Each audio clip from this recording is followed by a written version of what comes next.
so we can really see the benefits that come from contemplating impermanence and death. Because if we remember them and are not just shocked into remembering them when a friend dies unexpectedly, but when we hold that in mind, then what is important in life becomes very clear. And we easily see that all the small things that we grumble about or are unhappy about or wish people would do differently or don't like or whatever, we see how completely a waste of time it is to focus on those things. And especially if we have a complaining mind about somebody or something, and we think, well, what would happen if that person died unexpectedly? Would I like my last interaction with them, to be irritated like that? Or if I were to die unexpectedly, very quickly, would I want to have that memory in my mind? And so, thinking like this, then we very quickly drop our thoughts of greed or dissatisfaction, irritation, anger, jealousy, and so on.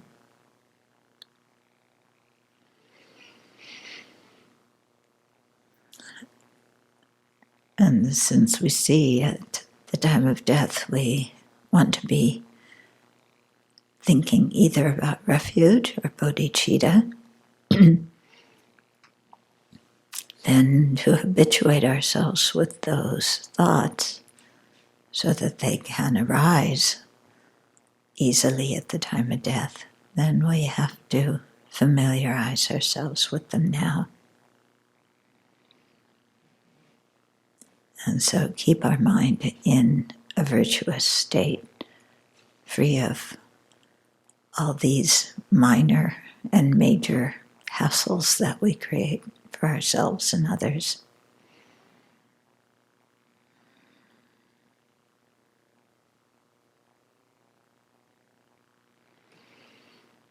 And then with that mental space and mental energy that are no longer wasted on trivial things, we can direct them to emptiness and bodhicitta,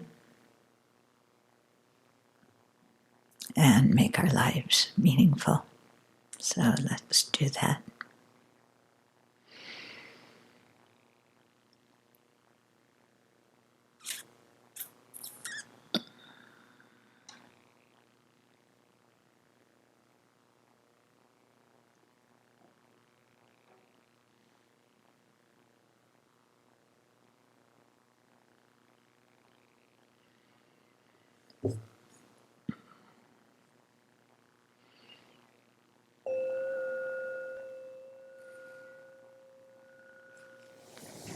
So every time we hear about a friend's death, it's a wake-up call, because at some time or another, somebody will be having a class and they will announce our death.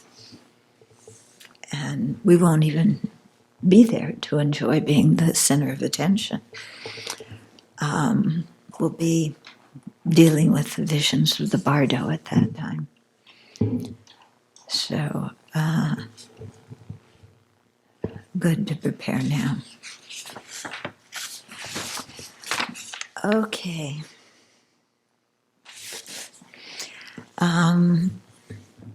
So I sent out a little something today. I hope you got it, because I thought to go over just the basics of what he's been saying in this chapter, because he switched terms and it was a bit confusing for people. Okay, so it's about syllogism and consequences. So in a syllogism, we have first positions, which is the subject, second position, the predicate, third position, the reason. Okay, so A has the quality of being P because it's Q. Okay, a cup has quality of being existent because it's impermanent. Okay, so the statement of the quality, which is also in a syllogism called the property of the subject. Okay, you can write that in. Yeah, that is A is Q, or Q applies to A. Okay, and then the statement of pervasion is whatever is Q, the reason, is necessarily P, the predicate. Okay, or another way of saying that, if it's Q, it's necessarily P. So that's called the forward pervasion. Yeah. The contrapervasion is if it's not P, then it's not Q. I didn't write that in though.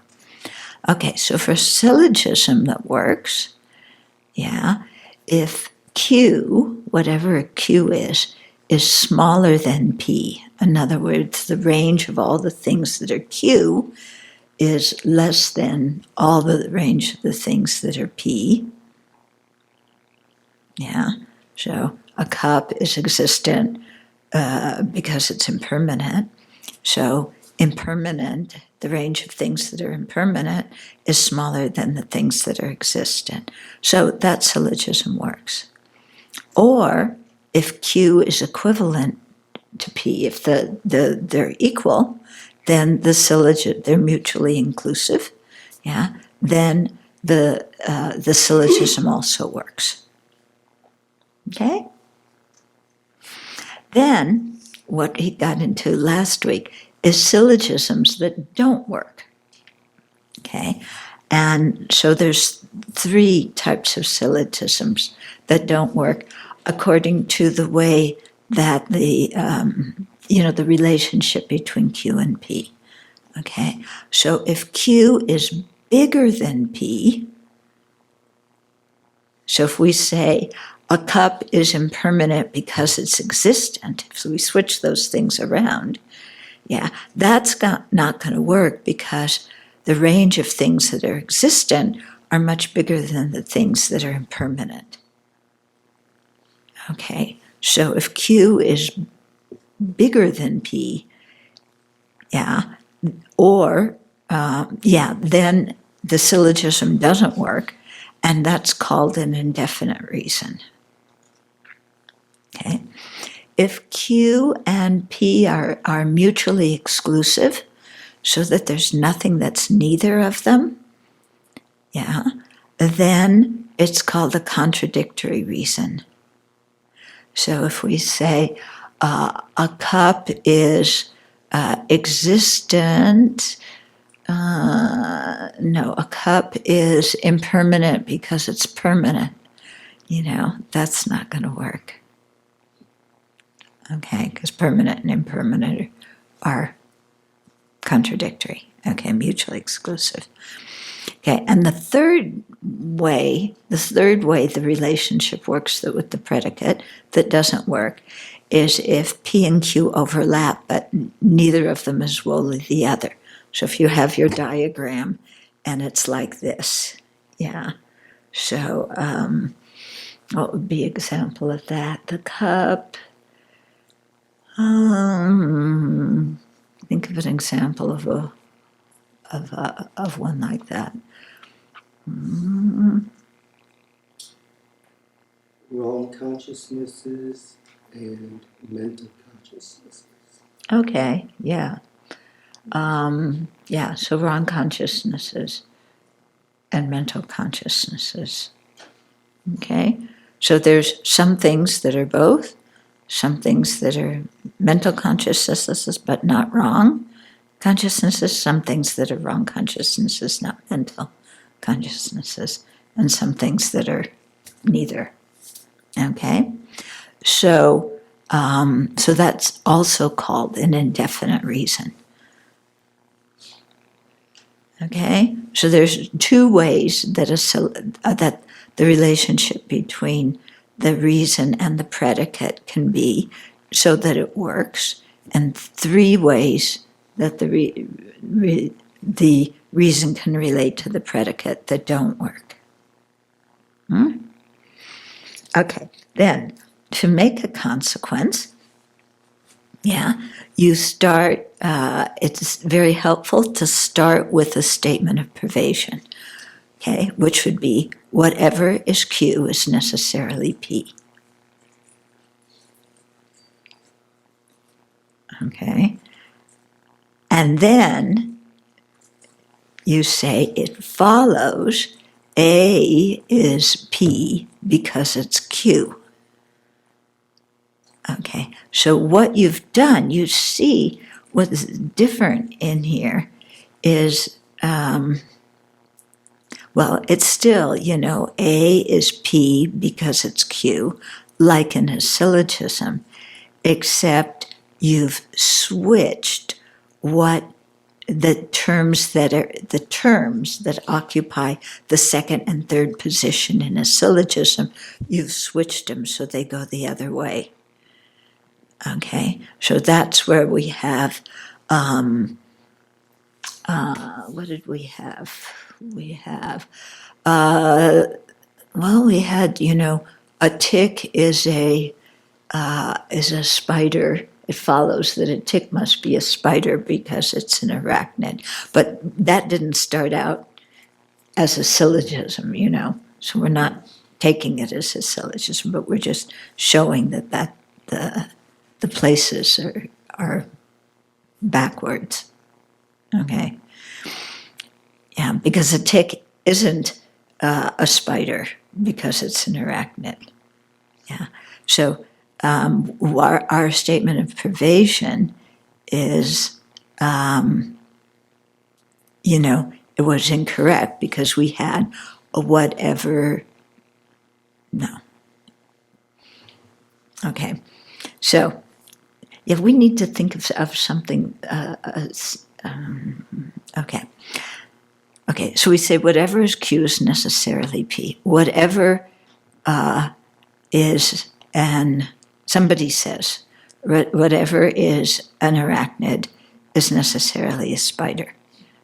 Okay, so then we say a tick is necessarily a spider because it's an arachnid. Okay? So that's how you do it. So in a normal syllogism, Q is the reason, okay? And here what you do is you take the reason, and make it the beginning part in a, wait a minute, I need a better example than, or somebody needs to help me. I should have written an example out. Because if we have, a tick is a spider because it's an arachnid, then, then our statement of privation is whatever is an arachnid is necessarily a spider. Okay, so that's an incorrect, it's an incorrect statement. Yeah. So we move. Okay. Let me write this out. Then when I see it, it's much easier. Okay. So whatever is an arachnid is necessarily a spider, right? The Q part is the first part in the statement of privation. So if we, our statement of privation is whatever an arachnid is an arachnid is necessarily a spider. Okay, then also if you're, so then to make a consequence, the part that's in the second position in your statement of pervasion, which would be spider, would move to become the in the second place. If you're trying to make, I'm not explaining this very well. Okay, in a consequence, the part that's in the second position is the point of clarification.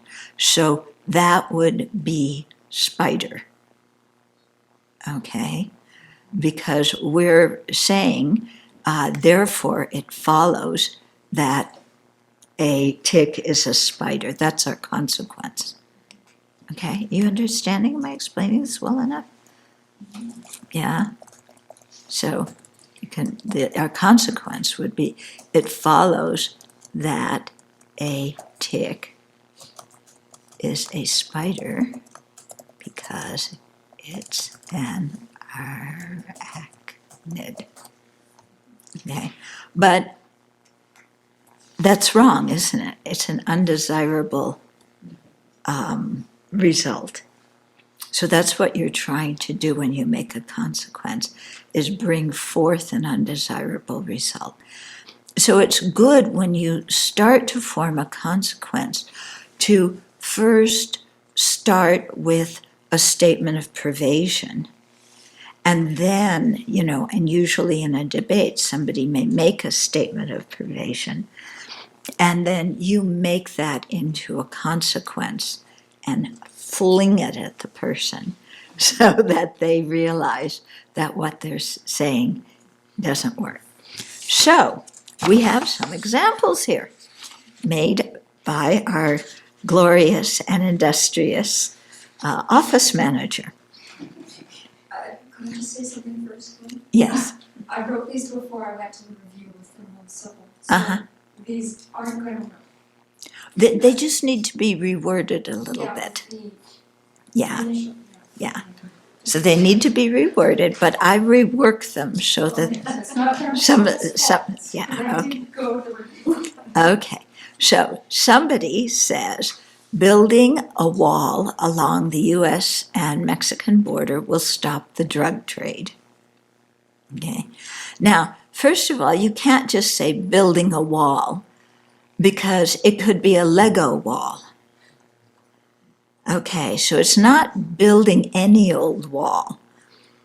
Yeah. So if you want to, make it work, you have to be specific.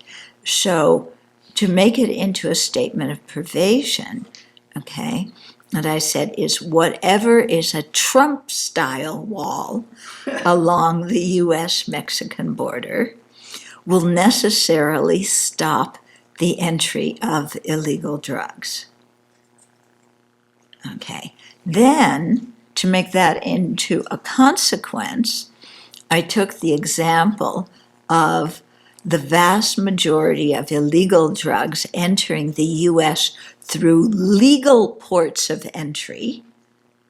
Okay, that's the subject. Yeah. They will be stopped from entering the U.S. Because a Trump-style wall around the U.S.-Mexico border is constructed. Okay, so that, will show the person who made the statement that their statement doesn't work. Okay? Yeah, because building a Trump-style wall along the U.S.-Mexico border, will not keep out the vast majority of illegal drugs that enter the U.S. through legal ports of entry. Okay, because why? Because the wall isn't through the legal ports of entry. It's out in the middle of nowhere, where most of the people who are bringing drugs in don't go. Okay? Yeah. Then the other one, our favorite one, guns don't kill people. How many times have we heard this? Guns don't kill people. Okay, so then if you make it into a statement of privation, what would it be? Whoever has a gun will kill. No, we want to make it into a statement of privation. From guns, It doesn't kill. yeah, whatever is a gun necessarily does not kill people. Or if it's a gun, it doesn't kill people. Okay. Then to make that into a consequence, then it follows that people who experience a fatal gunshot are not dead. In other words, they haven't been killed because it is an injury caused by a gun.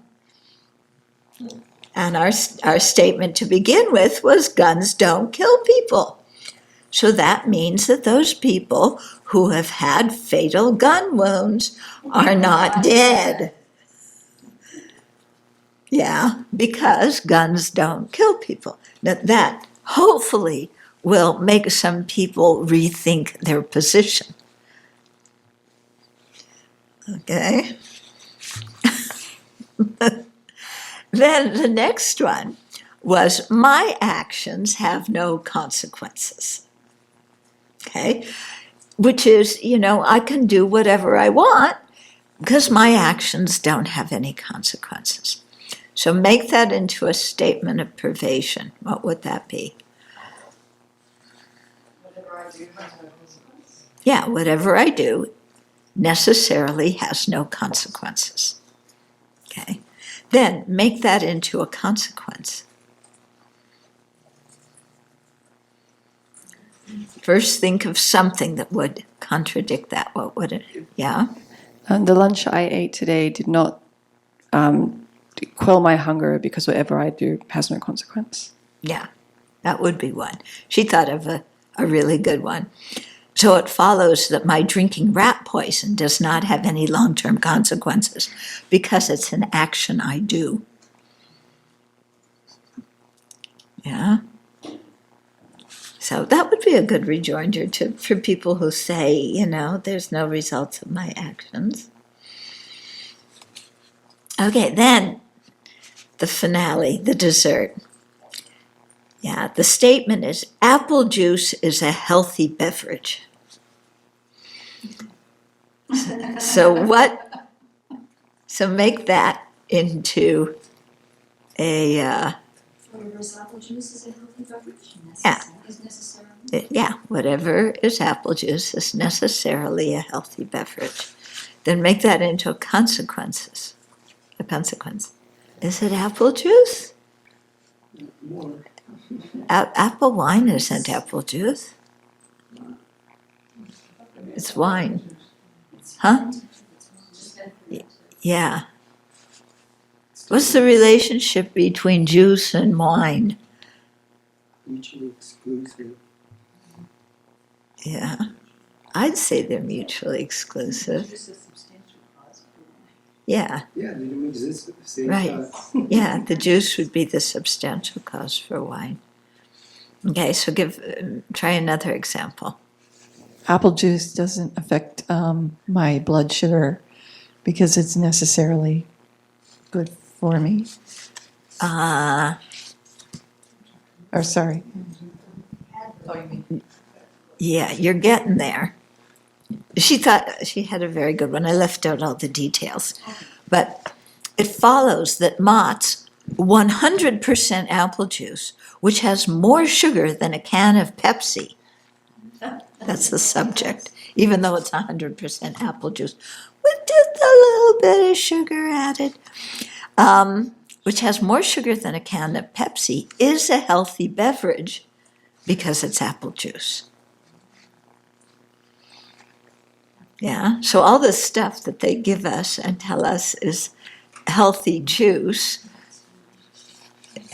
often has a lot of sugar. It's basically sugar water. Yeah, they don't add sugar, that's just the natural process. Grape juice too. Grape juice. No, many of them, they add sugar. They add sugar. Look at the labels. Yeah, I have. I've made wine out of them. They have like 27 grams of sugar in it. Yeah. They have a lot of sugar.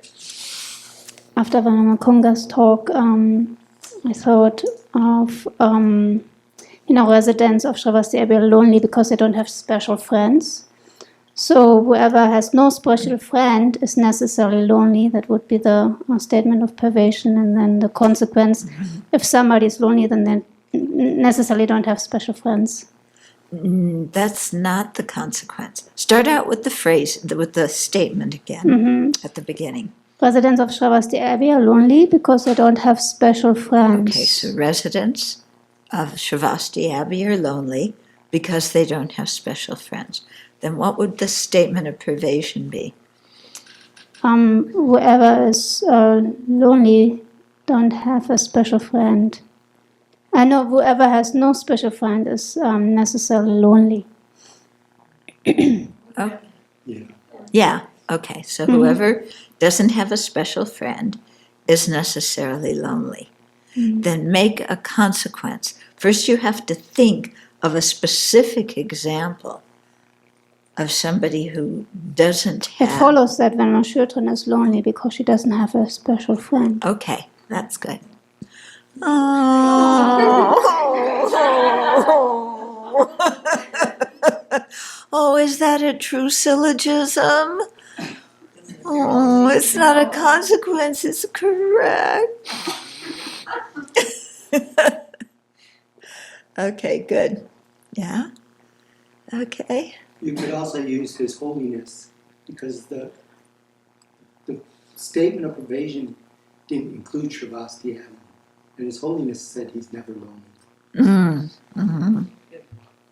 Everybody's his friend. Yeah. But he doesn't have a special friend. Yeah. Okay, shall we go back to the book then? Yeah, is everybody clear? That's kind of a review so that you have the essential points of what we covered. Because he kind of, the way that chapter was written, I don't know about you, but I found it confusing. I had to write these things out. Okay, so as you must perceive, everybody there? Okay.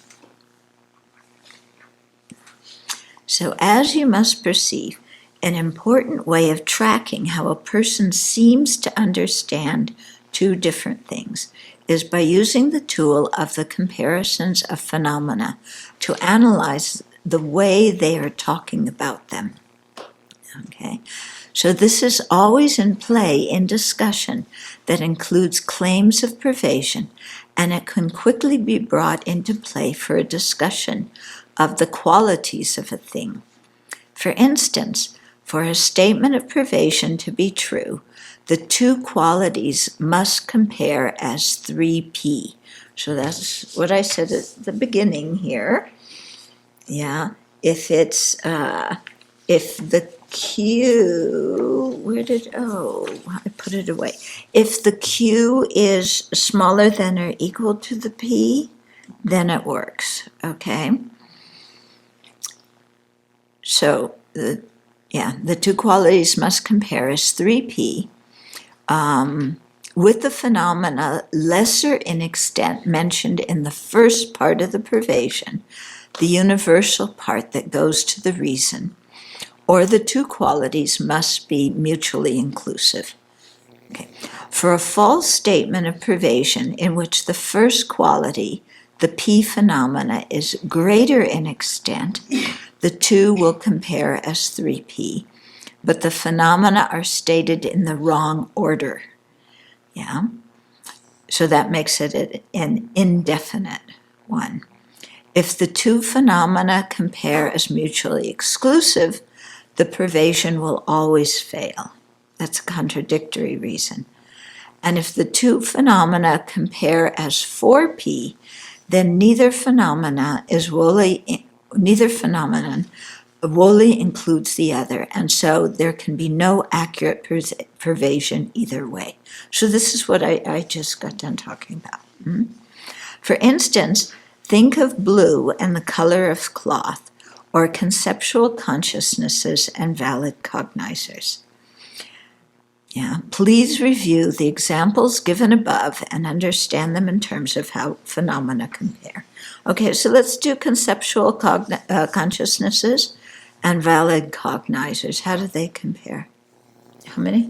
4P. So go through them. What's both? Something that's both a conceptual consciousness and a valid cognizer is an inferential cognizer. Something that is a conceptual consciousness but not a valid cognizer is a memory of, or let's say a correct assumption of subtle impermanence. Mm-hmm. Something that's a valid cognizer that's not a conceptual consciousness would be a directly perceiving cognizer. Is that the term we use? Yeah, give an example. Reliable, direct, reliable cognizer. Yeah. And then something that's neither is the eye consciousness apprehending two moons, or one moon is two. Yeah. Okay. Okay, so they asked us to review. So, of course, you can use this technique of analyzing the consequences of ideas for your own thoughts and words, as well as for the written and spoken words of others. If you are thinking about the implications of your own thoughts or words, then you own them. Okay, for they flow from your own positions. However, if you are thinking about the consequences of others' words, then you do not own them. Okay, so you just can fling a consequence and that's fine. But if you fling a consequence at yourself and it doesn't work, then you have to own that what you're thinking is wrong. Okay? So in the case with somebody else, you're simply weighing the value of what was said. This simple fact points towards the substantial difference between the two types of arguments in Buddhist reasoning and debate, syllogism and consequences. Yeah, so with syllogisms, yeah, you have to, if you're making one, you have to own it because it's a statement of what you think. Yeah, if you throw a consequence, that it doesn't have to be something that you believe. What you're doing is assessing the value of what somebody else is saying. Okay. So in a debate, the challenger doesn't have to believe everything they say. Yeah, but the defender does. So syllogisms are the basic argument form, and the type of consequence stated in Buddhist debate is modeled after syllogisms. The two argument forms are structurally similar. However, there is also a wide gap between them. So they're structurally similar because all of them have a subject and a predicate and a reason. Yeah. The thing is, in a reliable syllogism, a valid syllogism, the three criteria that form a valid syllogism work. Yeah, what are the three criteria? The property of the reason in the subject. Okay, so the first is the property of the reason in the subject. Second, the forward pervasion. Third, counter pervasion. Okay, remember those. Okay, the consequence also has those three parts. Does it have those three criteria? Does it have the three criteria? No. If it had the three criteria, what would it be? It would be a correct syllogism. Okay, but because it doesn't have it, then it's a consequence that you have, if you're talking to yourself, that you've made up to challenge what you yourself are believing, or if you're debating with somebody to challenge what they're believing. Okay, so valid syllogisms express the natural states of phenomena and the person who states a syllogism is personally responsible for the argument, right or wrong. In other words, you must believe what you're saying. On the other hand, when consequences are used as arguments that reflect the positions put forth by others, the person giving voice to a consequence is not held personally responsible for the truth or falsity of the argument, only that it has to be a fair implication of what the other person said. Okay? For instance, perhaps someone confuses consciousnesses with valid cognizers or reliable cognizers and says, all consciousnesses are reliable cognizers. Yeah, I'm sure there's some people that believe that too. Okay, so a fair response to this, okay, first make it into a statement of privation. All consequences are valid cognizers. What's the person really saying when they say that? Whatever is a consciousness is necessarily a valid consciousness. Yeah, whatever is a consciousness is necessarily a valid cognizer. Okay, then make that into a consequence without looking at the book. It follows that an eye consciousness perceiving rabbit horns is a valid cognizer because it's a consciousness. Yeah. Okay. So he gave the example, then it would follow that the subject of wrong consciousness, which she gave an example of, is a reliable cognizer because of being a consciousness. You asserted the pervasion. In other words, I'm just saying what you said yourself in a different form, so, check up what you're saying, buddy. It's kind of like that, okay? This response is an accurate implication of this person's stated view. The subject has the subject, so if we use her thing, an eye consciousness seeing rabbit's horns, has the quality of the universal part of the statement of pervasion because it's a consciousness, okay? And however, a wrong consciousness or an eye consciousness seeing rabbit's horns is not a reliable cognizer, so the consequence is not compatible with the person's view. Okay. It is a fair response and it should be effective in defeating the wrong idea. Okay.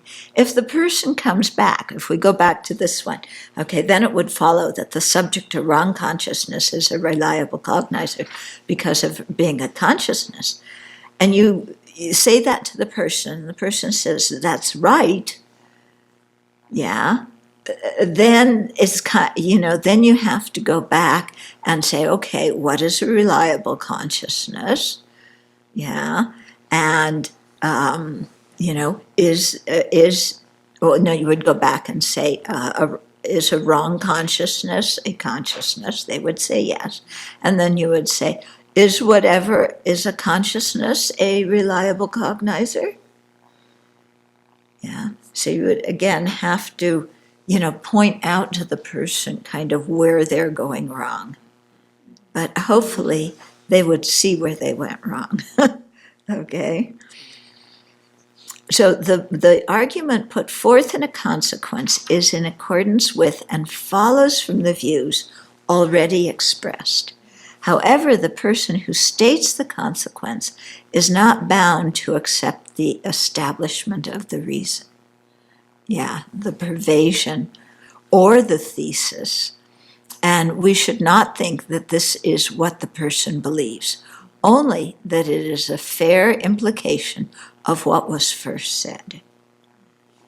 Okay? Because if you take it as a statement of what that person believes, then the person who's the challenger is, then the other party in the debate is going to go back and say, you're crazy, that doesn't work at all. But actually what that person's doing is pointing that out to this person. Okay? However, this protection against being responsible for arguments addressing others' words does not apply when analyzing your own thoughts and words.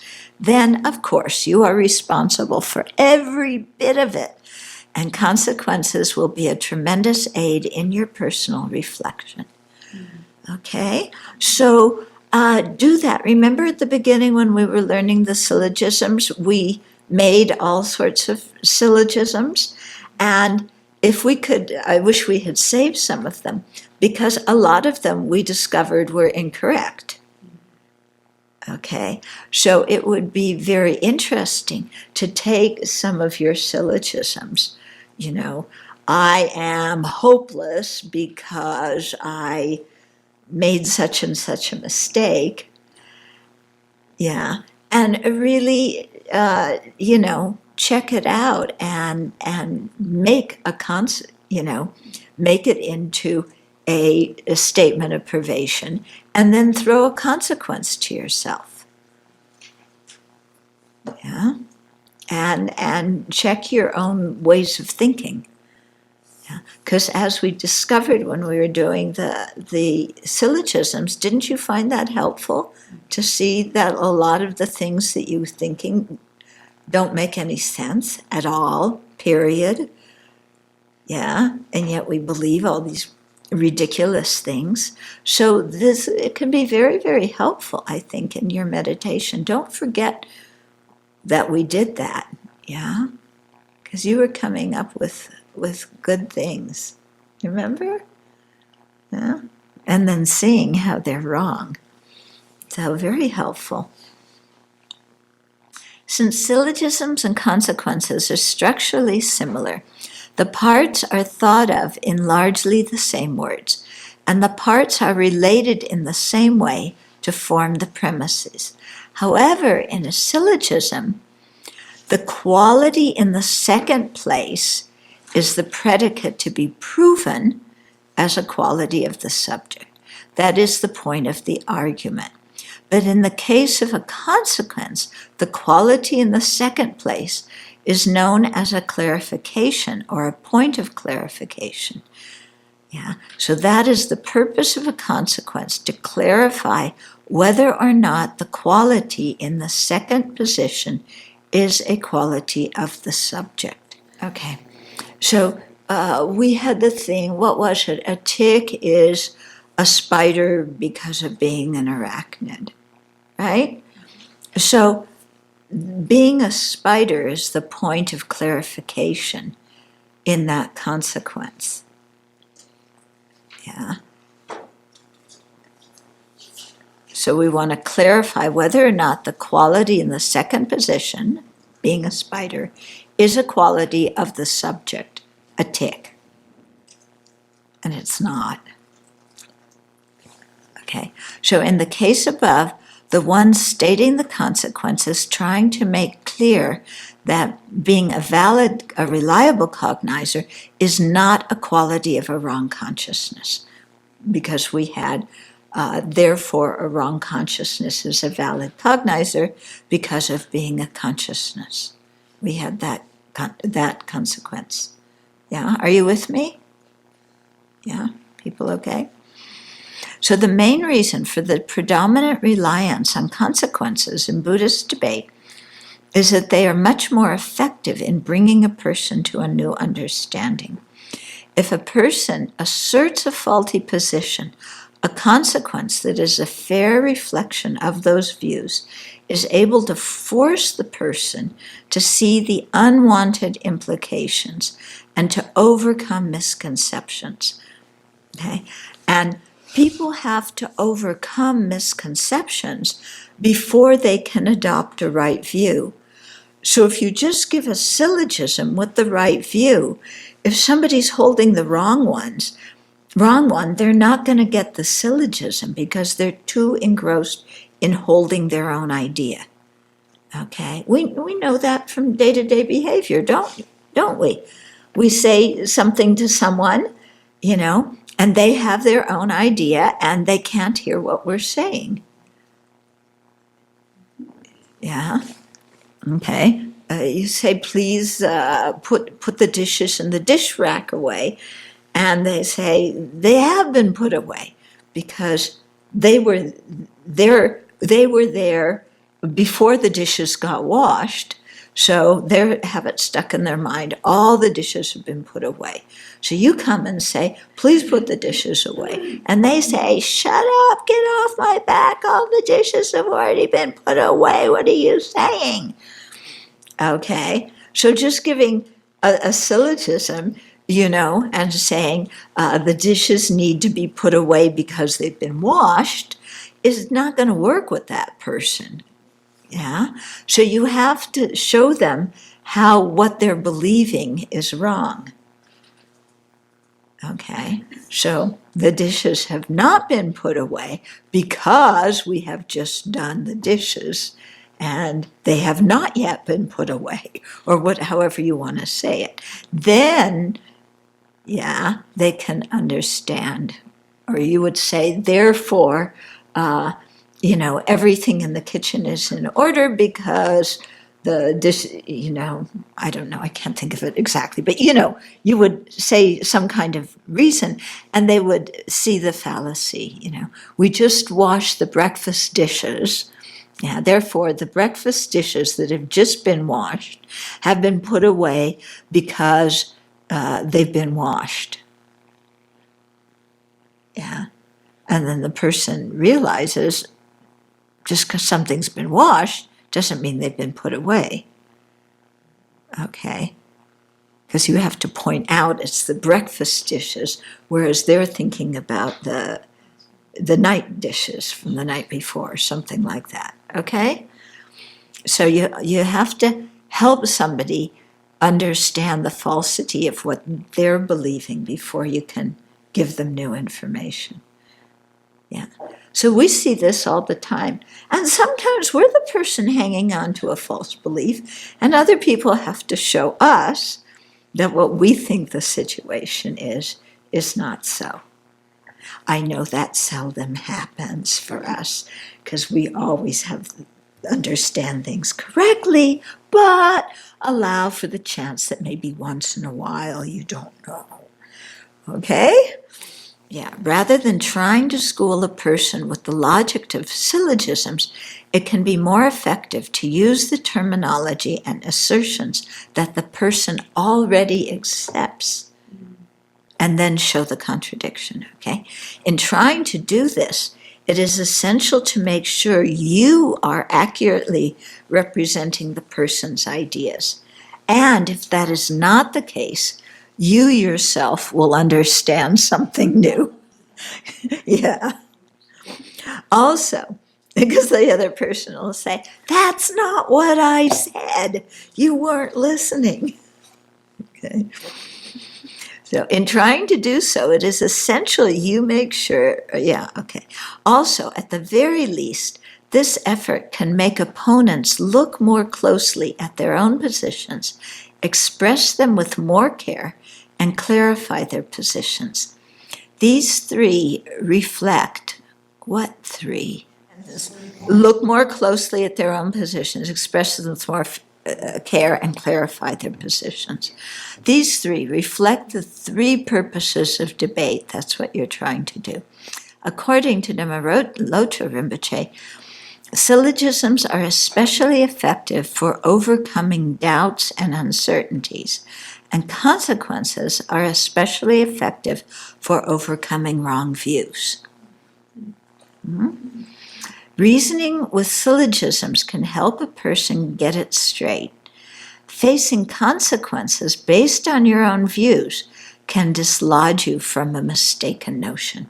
Take, guns don't kill people. Yeah, and if you throw that consequence, therefore the person with the fatal gun wound is not dead because guns don't kill people, then they'll realize that, they have to clarify what it is they're trying to say, or, they have to change their idea or something. Oh, yeah, all the time. Guns don't kill people. People kill people. Yeah. Yeah. So Nicholas Kristof said, well, so his consequences was that means that the army should give all the soldiers forks. They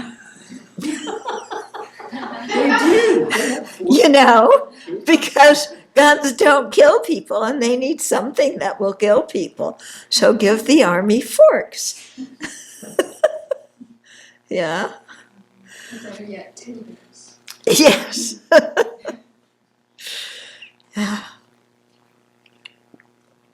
Okay, according to the tutors' collected topics, a correct consequence must be such that there is a person for whom it is a correct consequence, and this person must not be able to give a factually concordant response to the argument. So remember that. Syllogisms and consequences have to be designed for specific people. They don't become correct syllogisms or functioning consequences unless they really help the person. Okay. Thus, it is more than just a fair consequence of the person's views. It is a fair and effective response. Arguments do not exist in a void, but are related to the person and their ideas.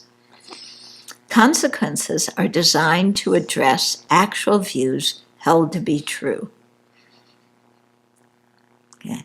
The first requirement is that there must be a person who holds the position that is drawn out in the consequence. Second, the consequence must be such that the person to whom it is stated cannot give a factually concordant answer that would defeat the argument. Okay. In other words, you throw a consequence at somebody and they go, then that means your consequence worked. Yeah, because they don't know how to say anything back that makes sense. If they can say something back that makes sense, then you learned something. Yeah. Thus, the other person, is forced to understand an implied correct thesis relating the subject and the point of clarification. A consequence to which an opponent is able to give an effective answer, or one that does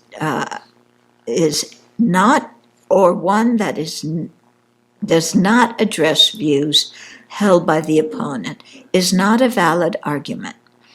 As in the description of the requirements for a valid syllogism, here again the value of this type of argument is determined by its epistemological efficacy, its ability to cause a person to generate a new understanding. A consequence is correct or not in dependence on the opponent's level of understanding of the implied thesis. Yeah. So I think I told you before, when I first learned about syllogisms and so forth, it was very confusing to me because I thought a syllogism was valid just in and of itself. And people would say things and I would go, I don't understand that. So what's wrong that I don't understand that if, this syllogism is like valid, completely separate from me, But then when you learn that, it isn't just a question of asserting some kind of objectively valid syllogism, it's a thing of bringing the person to a level where they can understand the syllogism. So you may have to give a lot of information beforehand. You may have to give a lot of other syllogisms or consequences beforehand to get to that person to that point where they understand it.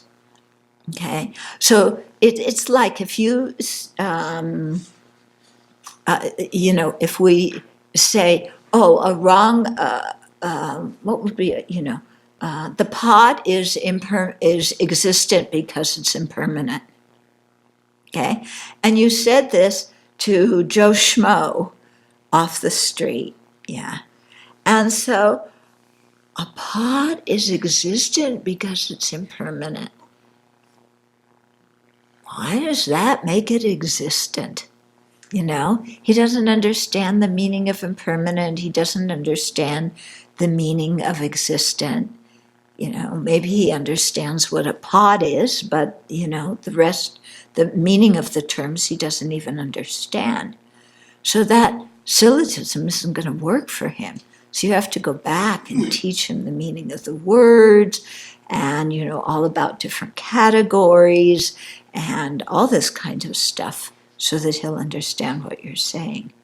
You know, it's like if some, you know, scientist comes in here and says, you know, the tetra, quadra, multi-chlorine thing is, you know, is, you know, the thing that binds on the uniform, no, the uni, you know, nuclear electron that follows along the, you know, Ishkaboobal path. You know, because, you know, whatever is this kind of thing goes along the Ishkaboobal path, and you're sitting there going, what's this guy talking about? Okay? So he may understand it. And at a conference, everybody is saying he's brilliant, but it's not a valid syllogism for you. Okay? Or you want to go back to talking about wine and fruit juice? Yeah, because I was thinking, like, I understand what Venerable Losong's saying, and that makes sense to me, but I kept having this image come up. So I used to go to, my friend's parents had this cider press party every year. Mm-hmm. And so I was thinking, like, so what it came down to is fermented apple juice? I don't think so. You know, it, That's where I got stuck. Okay, yeah, is fermented apple juice apple juice? No. Is a broken car a car? Like in Yeah, common parlance, yes. But in yeah, debate, no. In debate, no. That's where I think that Okay. I finally kind of came to that. Yeah. So remember, just because something has the name of something in it doesn't mean it is that thing. Yeah, we get tricked by that kind of thing. Yeah. If whatever is apple wine, apple juice, then it follows that Buddhist monastics could drink apple wine because we are allowed to drink apple juice. Juice. Yeah. Well, some might agree.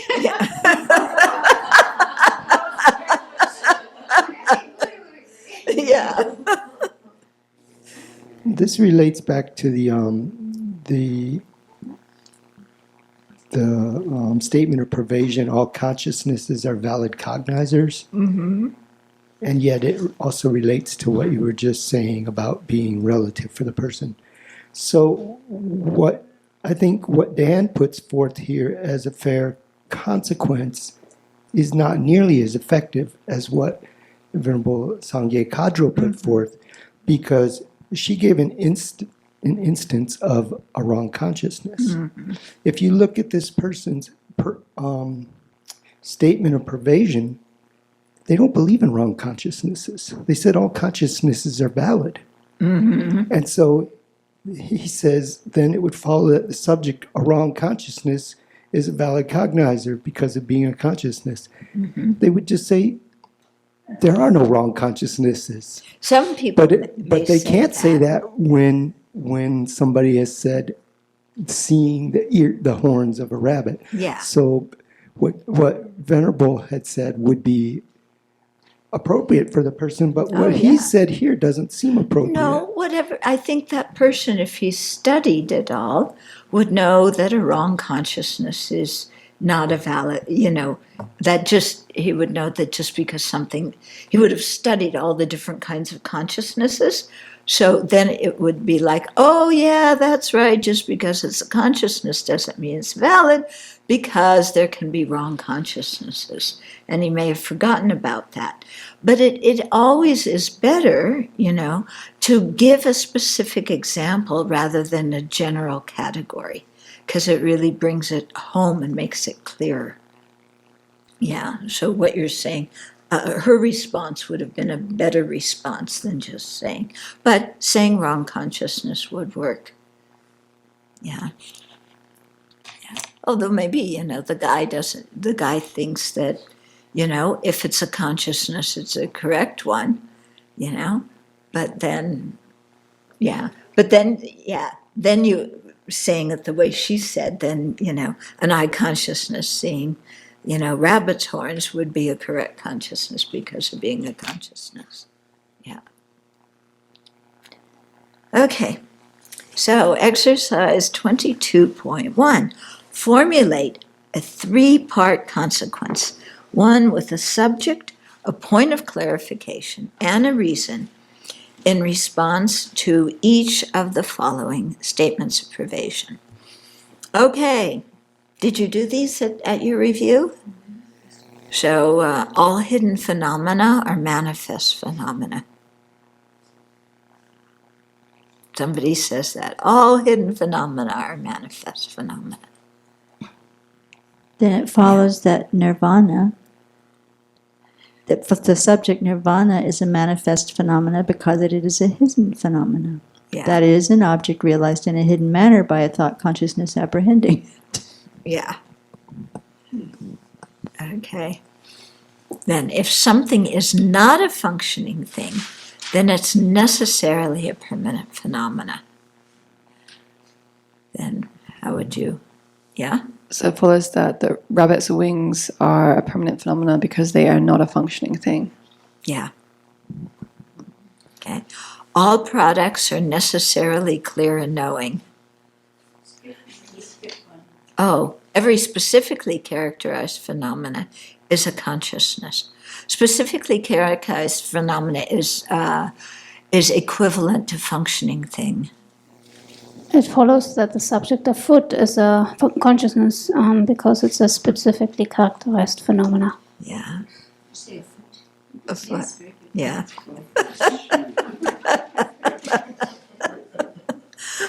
All products are necessarily clear and knowing. Then it follows that a clear stream is a consciousness because it is where are we? Now we're number 9. All products are necessarily clear and knowing. Yes, then it follows that a clear stream is, How did she have this? All products are necessarily clear and knowing. I can't remember how she did it. The clear stream was really good. Is necessarily clear because of No. Oh yes, then a stream is necessarily clear and knowing because it is a product. A clear stream, Yeah. is necessarily clear and knowing because it is a product. Right. It's very nice. Okay. If it's a manifest phenomena, it cannot be a hidden phenomena. It follows that the subject sunlight cannot be a hidden phenomena because it's a manifest phenomena. What was the The subject sunlight. sunlight? Yeah. Good. Who said you can't learn this? Good. See, if you put energy in, you understand it. Do very well. All wrong consciousnesses are conceptual. Oh, did I skip one again? All reliable cognizers are necessarily not conceptual consciousnesses. Yeah. Follows that an inferential cognizer is not a conceptual consciousness because of being a valid cognizer. Mm-hmm. Okay, all wrong consciousnesses are conceptual. Venerable Nima, you want to do that one? So it follows that an eye consciousness perceiving one moon as two is not a wrong consciousness because, okay, I misunderstood that. Sorry, I did it reversed. All wrong consciousness. Yeah, so it follows that an eye consciousness perceiving one moon as two is conceptual because of being a wrong consciousness. Right. Okay. A direct perceiver is always a sense consciousness. Then it, let's see, where do we go? Oh, then it follows that the first moment of a mental consciousness following a visual consciousness seeing blue is a sense consciousness because of being a direct perceiver. Isn't the first moment of a mental consciousness? Right, it depends on how you define sense consciousness. Yeah, we usually separate sense and mental. It just gets confusing because sometimes people say there are 6 sense consciousnesses. Right. So Actually, we usually say there's 5 plus a mental consciousness. So that's good. If you were saying 6 here, then this would really Yeah. not work out. Yeah.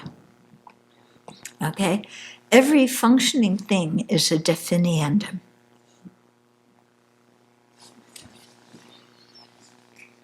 So it follows that a triply qualified substantial existent is a definiendum because of being a functioning thing? Yeah. Yeah. Okay. Oh, where did it jump again? Okay, so I think, do we have those? Can we go on, or should we keep doing them? Venerable Pende, would you like to do one? How about all objects of comprehension are different? It follows that the subject one is an object of comprehension because is different because it is an object of comprehension. Mm-hmm. Okay, so I think we've got those. Should we go on to the next chapter? Procedures in debate. Dan says, one summer I was teaching at the American Institute of Buddhist Studies camp held at Hampshire College in Massachusetts.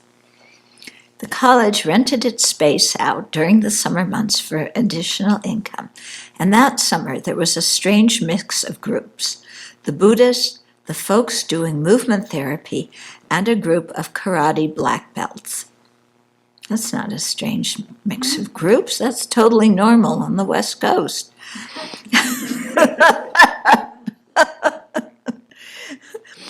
One day, some of us Buddhists were talking with some of the black belts, and they explained that though they knew many karate forms, they did not know any that did not begin with a defensive move. That is, karate was intended as a response to aggression. The normal flow of Buddhist debate is something like that too, because the debate almost always begins with the standing challenger approaching the sitting defender with a question typically framed as a consequence and trying to intimidate that person. Okay? Because they're sitting down and you're standing and, you're kind of clapping and shouting and moving your mala all around, and all they can do is sit there. Okay. The question may be about any number of things, including a comparison of phenomena, the interpretation of a word or phrase in a definition or a passage in a text, or the intent of a passage as a whole. Just knowing that alone helps you to understand much of the narrative in traditional Buddhist lectures, because so much of the narrative is about the interpretation of a word or passage and the distinctions between different views. However, unlike beginning with aggression, the challenger's attitude should be respectful. That's when they start, before they get going. It should be respectful, as if really seeking an answer to a troubling qualm.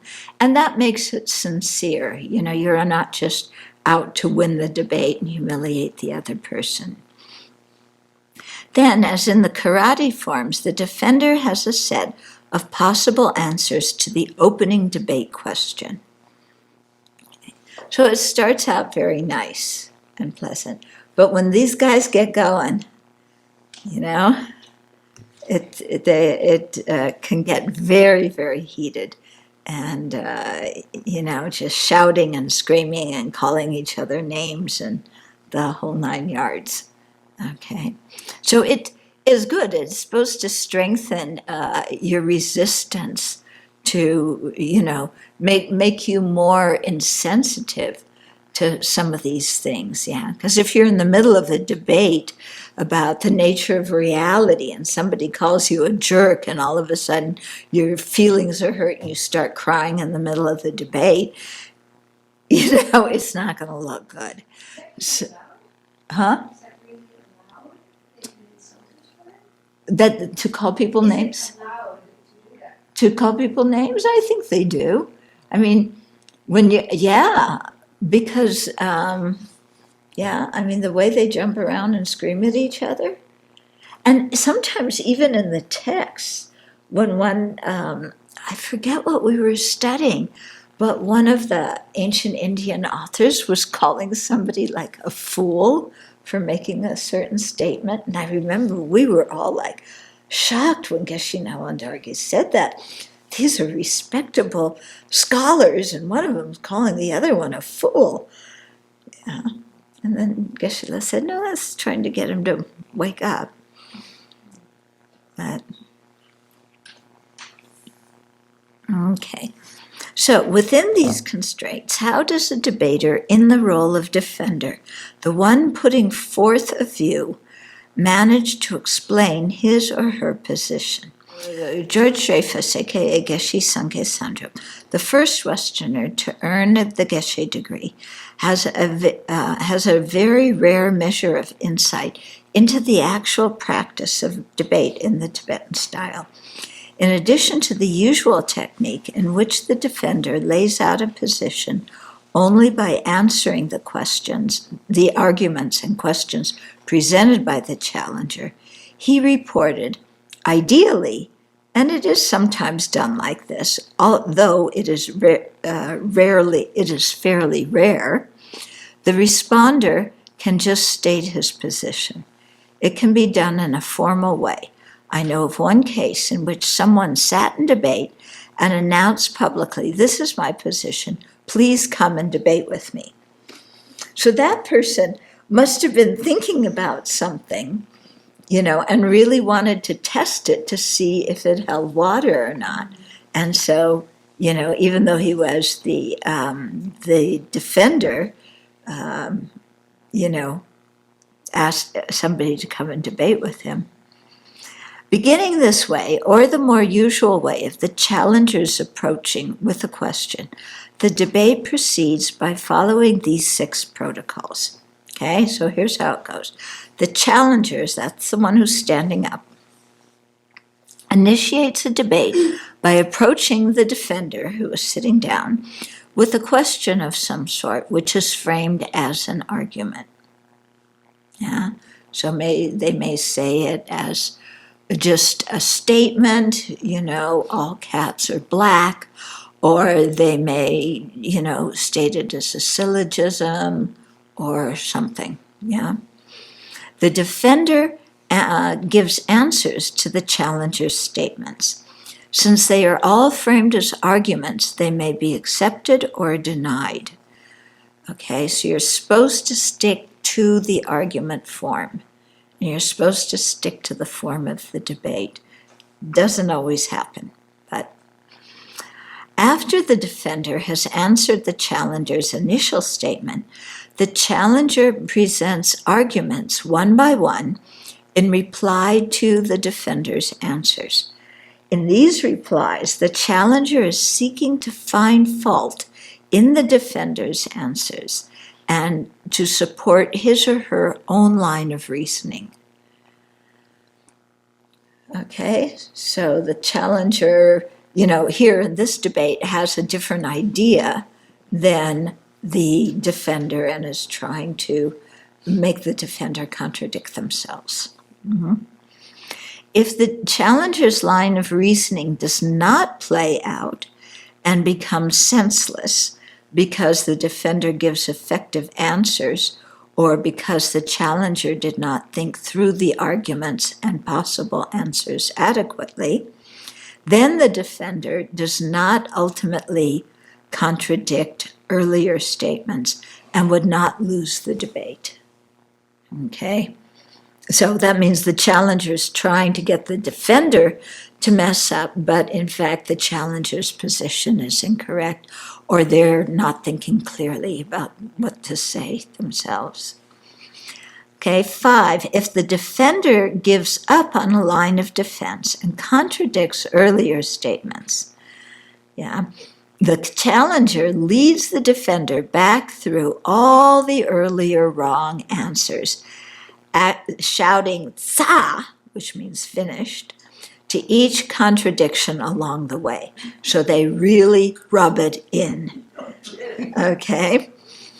Finally, the challenger poses the original question again, and the defender, who has been shown that the earlier answer is indefensible, now gives another answer that contradicts the first one. To this, the challenger shouts "sa, sa, sa," signaling that the original answer has been contradicted. Okay, and then they whirl their mala around and, kind of make a big deal. With the 6th step, that particular debate is over. The defender has abandoned the original position. However, there are lots of ways to go on from there, such as checking the comparison of the principal phenomena in the debate. So you can go back over and, change this or that or compare different things. Okay? It will be easier to understand the variety of ways that a debate may begin and what comes after if we cover the defender's answers first.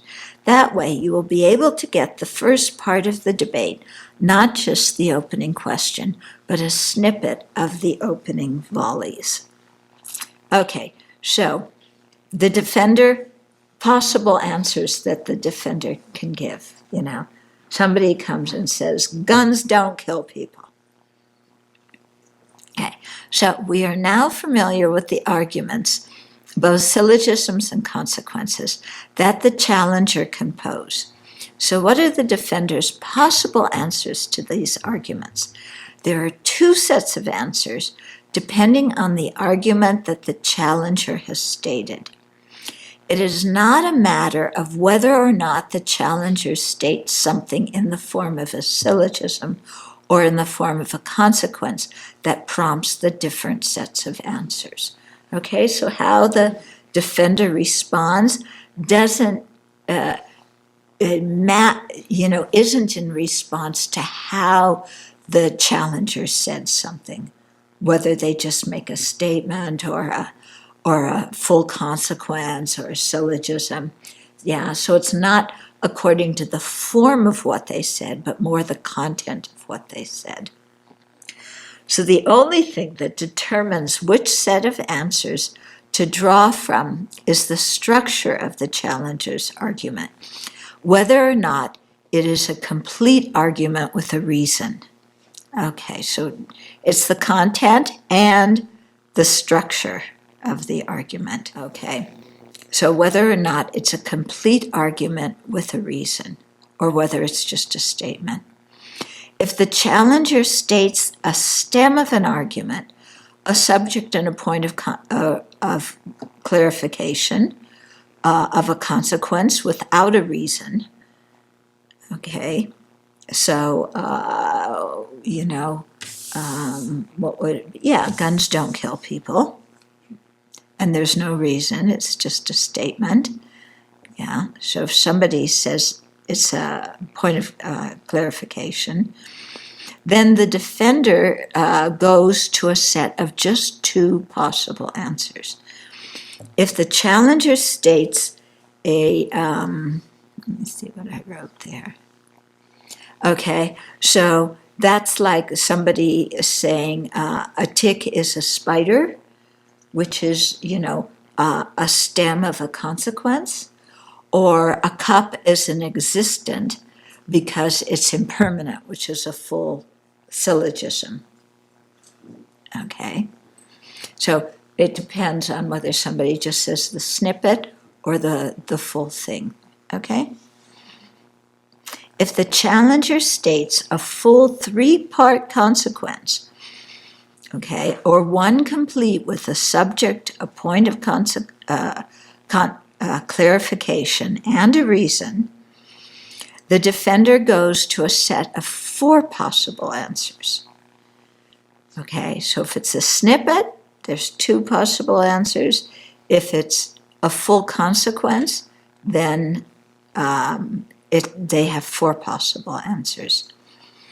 Understand that very often the opening volley from the challenger is not the stem of an argument so much as a question framed in the terminology of a consequence.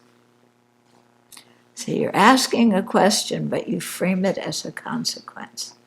So, is a tick a spider?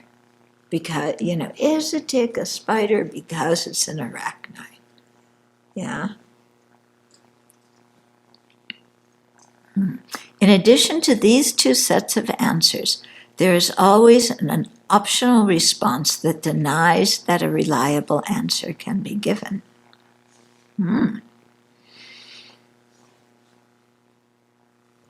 Okay, so then to a 2-part consequence with a subject and a point of clarification. So we won't get through this section, but we can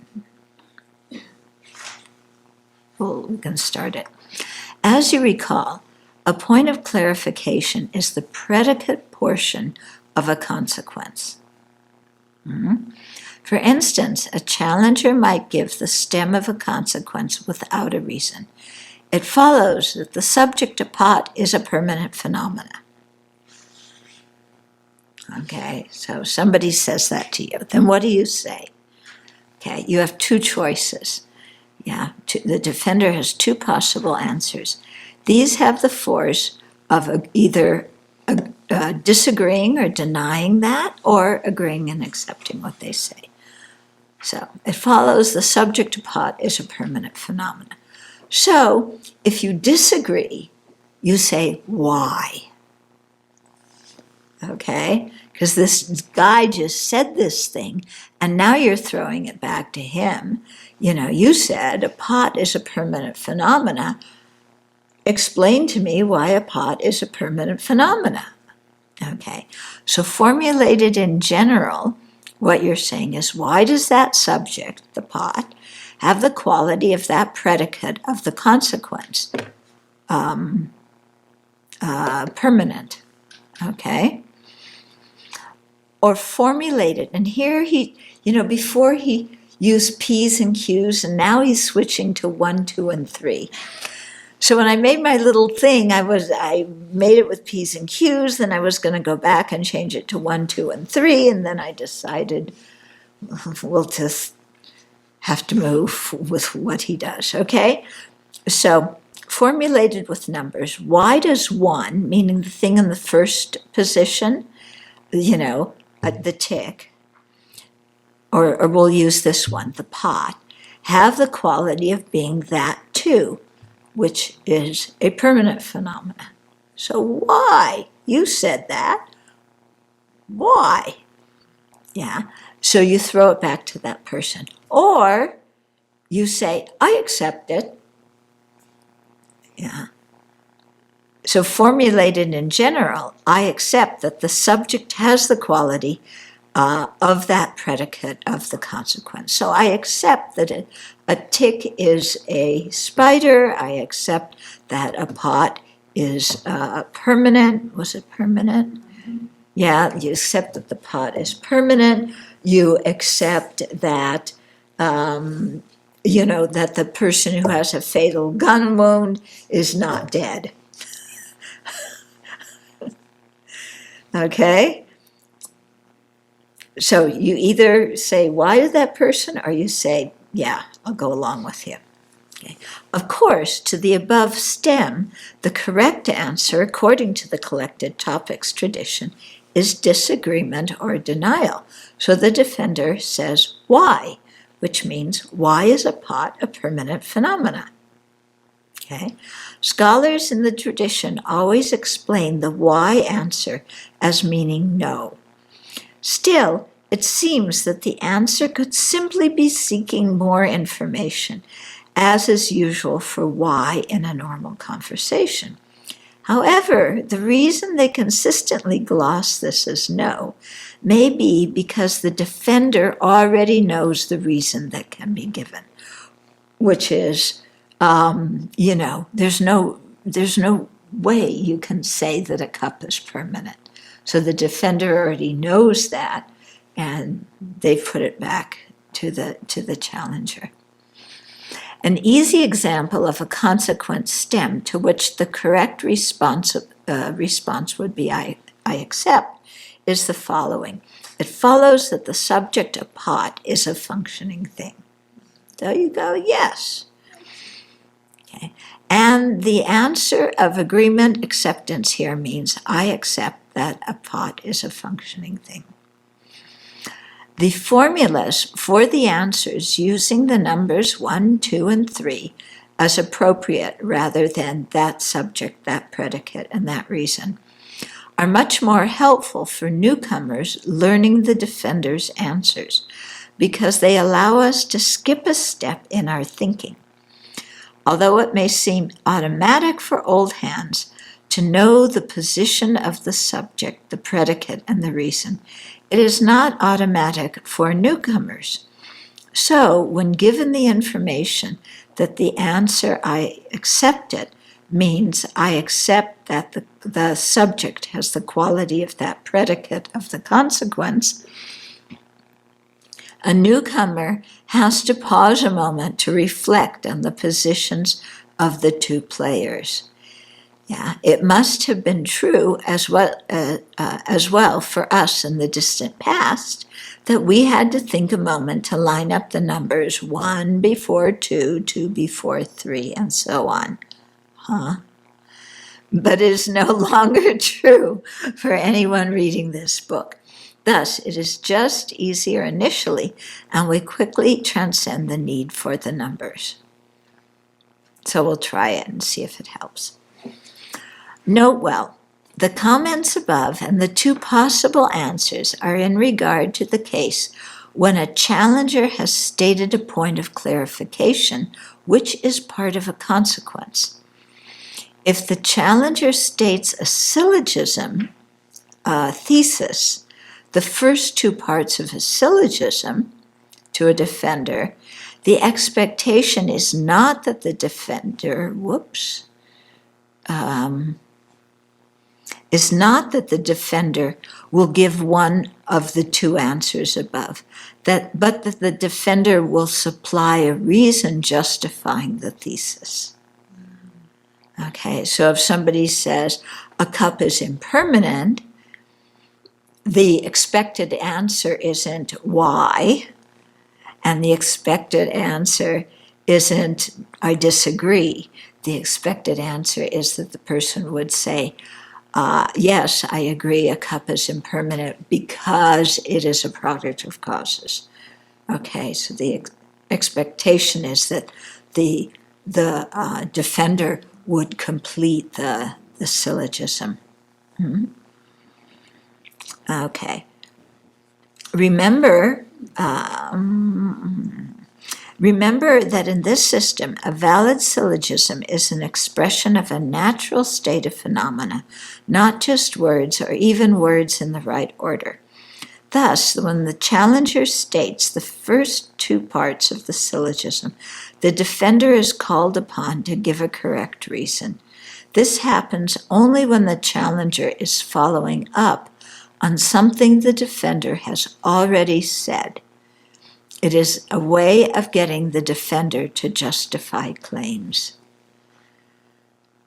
Okay, so it sounds like you don't start the debate with the subject and predicate of a syllogism, yeah, unless you're starting a debate based on maybe you debated that person before about something and you're just following up on that. Okay. This is maybe a good stopping point. Any more anythings? Okay, so then we're going to get into a 3-part consequence, complete with a reason. So we'll do that next time. Okay, so remember that the 2 possible answers for a stem. So with this last section that says note well, so the one, if it's being stated as part of a consequence, it starts with it follows. But if it's being given as part of a syllogism requesting the reason, We say it just says the subject apart. yeah. So it just starts a little different, but it's the same sentence almost. Yeah, we say, take the subject, the pot. Yeah, rather than it follows that. Yeah, so it would give you some idea of which way the person's coming at it. We're slowly going through. We're on 7017 out of 10,590. Yeah, so we're about 70% done. So in another 10 years. Okay. So this is, play around with it, and especially, during the week, be aware of statements that you make and check them out, and be aware of statements that you hear other people make, and before you throw a consequence ask them, are you okay with me giving you a consequence? Is your mind thinking about this? Because they may be thinking about how to get the job done, and if you throw a consequence, they may, they may throw a punch.